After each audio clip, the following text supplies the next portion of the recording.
الرحمن الرحیم۔ دنیا کی بڑی بے وقوفیوں میں سے ایک بے وقوفی یہ ہے کہ اپنے اتحاد کو حضور علیہ السلام کے صلح جیسا کہنا۔ کاش کہ ان کو کتابوں کا مطالعہ ہوتا تو صلح اور اتحاد میں فرق سمجھتے کہ صلح کسے کہتے ہیں، اتحاد کسے کہتے ہیں۔ چلو اگر وہ اتحاد کو صلح پر قیاس کرتے ہیں تو آپ اپنے دل پر ہاتھ رکھیں کہ کیسے قیاس کرتے ہیں۔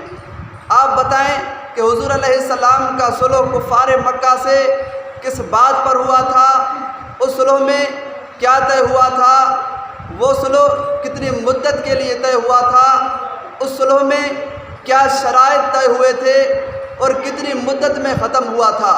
اب آپ جو اتحاد کرتے ہیں تو بتائیں کہ آپ کے اتحاد میں کیا طے ہوا ہے، کتنی مدت کے لیے طے ہوا ہے، اس میں کیا شرائط طے ہوئے ہیں، کتنی مدت میں ختم ہوگا۔ تو آپ اپنے دل پر ہاتھ رکھیں کہ کیا آپ کا اتحاد حضور علیہ السلام کے صلح جیسا ہے۔